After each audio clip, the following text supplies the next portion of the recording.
Bienvenue au jardin vous est proposé par ARS, le fabricant japonais d'outils professionnels pour la taille, la coupe et l'entretien de vos jardins et de vos espaces verts.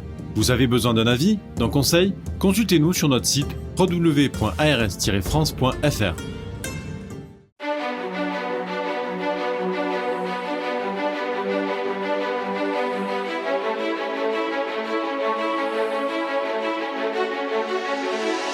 News Jardin TV vous propose Bienvenue au Jardin, une émission 100% nature, animée par Patrick Mulan et Roland Motte.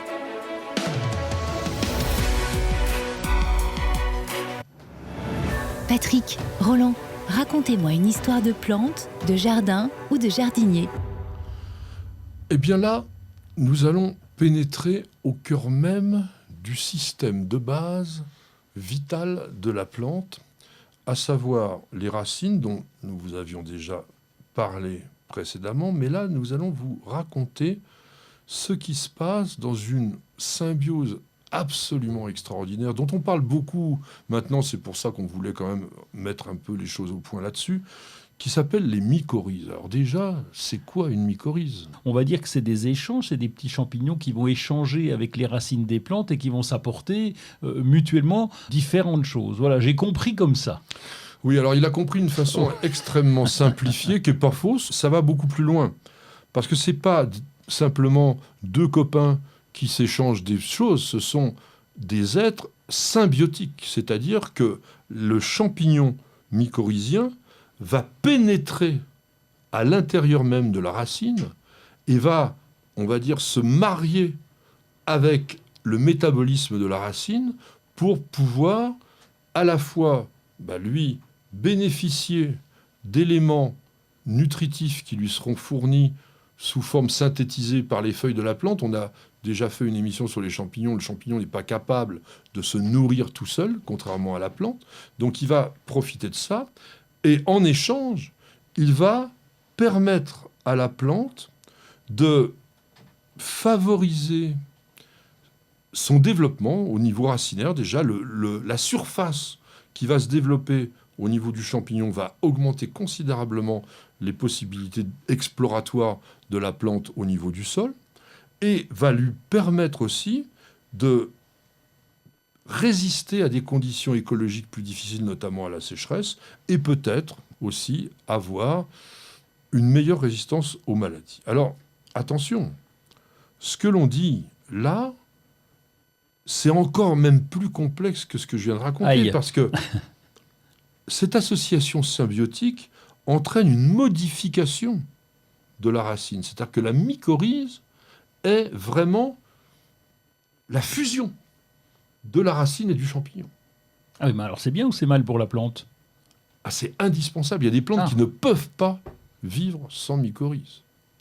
Alors, l'image la plus connue de la mycorhize, je devrais dire de certaines catégories de mycorhizes qu'on appelle les ectomycorhizes, c'est-à-dire celles qui sont à l'extérieur de la plante, c'est la truffe. La truffe est une mycorhize. Oh bah alors c'est simple à comprendre. Et les plus utiles pour nous, les jardiniers, c'est les endomycorhizes, c'est-à-dire celles dont je viens d'expliquer qu'elles sont à l'intérieur même de la plante. Les premières mycorhizes, a priori, sont pas d'hier, parce qu'on a découvert leur présence sur des fossiles il y a 450 millions d'années. Donc ça a toujours existé finalement. Dès qu'il y a eu plante, il y a eu mycorhize. Oui, enfin, pratiquement si on veut. On était très en amont des dinosaures. Hein. Ah oui. Bon. Et les symbioses racinaires, on pense aujourd'hui, ont été déterminantes dans la possibilité de colonisation, de développement du couvert végétal. Et elles contribuent donc énormément à la biodiversité et il faut les respecter. Je voulais quand même vous présenter ce livre-là. Si vous voulez vous pencher sur l'importance des mycorhizes, l'importance aussi de tous les champignons, de tout ce qui se passe dans le sol, vous pouvez lire ce livre de Francis Martin.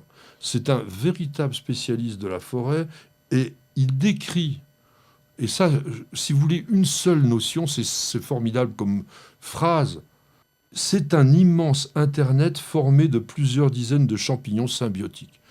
quand vous avez un système racinaire, voilà à quoi on peut penser, parce que tout ce petit monde-là, microscopique, va se mettre à communiquer C'est ça. et vont interchanger des informations, vont aussi interchanger des opérations. Alors, comment ça se passe ? Tu me poses la question. Eh bien, voilà. Les filaments mycéliens, c'est-à-dire les éléments blanchâtres qu'on voit parfois, qui sont le corps du champignon et de ces champignons symbiotiques, forment des choses toutes petites qu'on appelle des arbuscules et qui sont très ramifiés et qui pénètrent à l'intérieur des racines de leur hôte. Ces microfilaments mycéliens ont la capacité d'explorer un énorme volume de sol et on dit, accrochez-vous, que 1 mètre de racine égale 1 kilomètre de ramification. Donc, en fait, les mycorhizes vont faire le boulot des racines, pratiquement. Exactement. Ils vont le renforcer. Elles vont renforcer de façon énorme. Donc les arbuscules dont on vient de parler vont s'insérer dans les cellules végétales, donc directement à l'intérieur, et se mettre à créer des échanges. Donc vous avez des flux de sucre qui viennent des feuilles, on vient d'en parler, et qui nourrissent donc le champignon, et vous allez avoir, à l'inverse, eh bien, des quantités de liquides riches en phosphate et en azote qui sont puisés par les filaments du champignon. Mais tu as parlé d'Internet. Donc là, pour l'instant, tu me parles d'échange. Et l'Internet, il vient où ? Parce qu'Internet, pour moi, c'est Internet, communication. La communication, elle y est déjà, puisqu'ils s'échangent des éléments. Oui, ils se parlent je pas voyais comme pas. ça. Oui, moi, je pensais, ils s'échangent des infos, attention. Il est probable qu'il y ait des échanges au niveau électrique, ou même certains qu'il y ait des échanges chimiques, parce qu'on sait très bien que tous les éléments végétaux sont essentiellement des expressions chimiques, mais pour l'instant, je ne suis pas sûr que ça soit tout à fait étudié, et ça dépasse quand même largement le cadre d'une émission grand public comme Bienvenue au Jardin. Alors, on va encore en dire quand même quelques mots, parce qu'il faut rentrer peut-être dans la pratique. Aujourd'hui, on trouve des terreaux mycorhizés.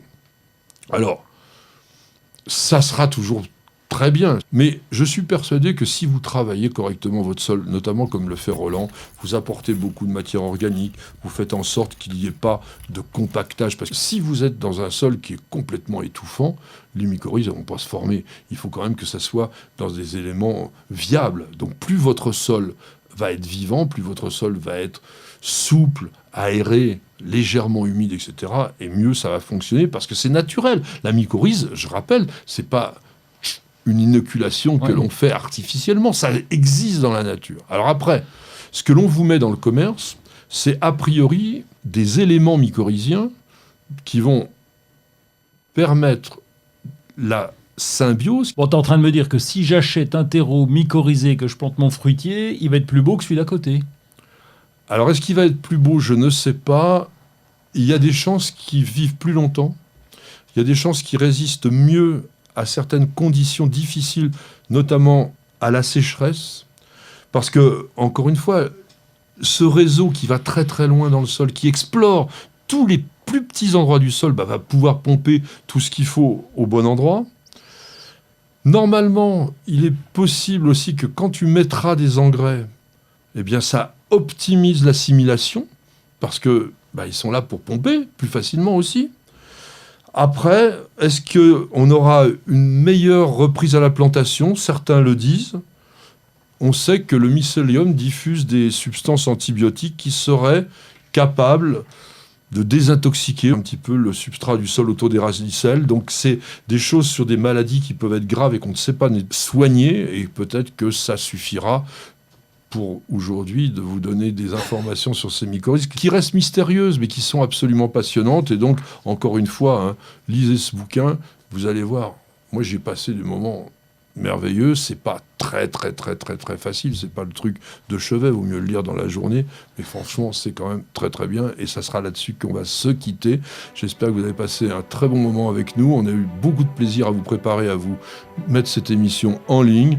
Roland, on te retrouve très prochainement partout sur tous les réseaux. Et puis la semaine prochaine. Et puis la semaine prochaine, on sera encore là, évidemment.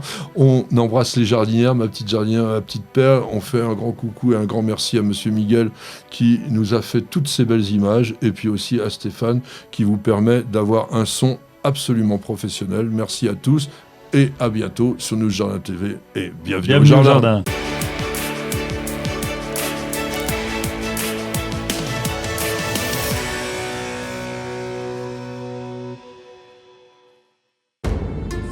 Vous avez écouté Bienvenue au jardin avec ARS, le fabricant japonais d'outils professionnels pour la taille, la coupe et l'entretien de vos jardins et de vos espaces verts.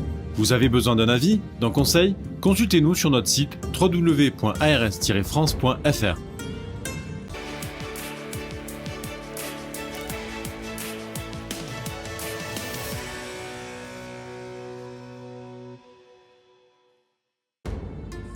Vous avez écouté Bienvenue au jardin avec ARS, le fabricant japonais d'outils professionnels pour la taille, la coupe et l'entretien de vos jardins et de vos espaces verts. Vous avez besoin d'un avis, d'un conseil? Consultez-nous sur notre site www.ars-france.fr. Merci d'avoir regardé cette vidéo et j'espère qu'elle vous aura fait passer un bon moment. Et je voulais vous dire merci parce que grâce à vous, aujourd'hui News Jardin TV est la chaîne leader en matière de jardin sur YouTube. Depuis très peu de temps, nous vous proposons également un nouveau programme qui s'appelle Bienvenue au jardin. C'est un podcast, vous pouvez donc l'écouter soit en audio, soit l'avoir en vidéo sur cette chaîne. Alors, bienvenue chez nous.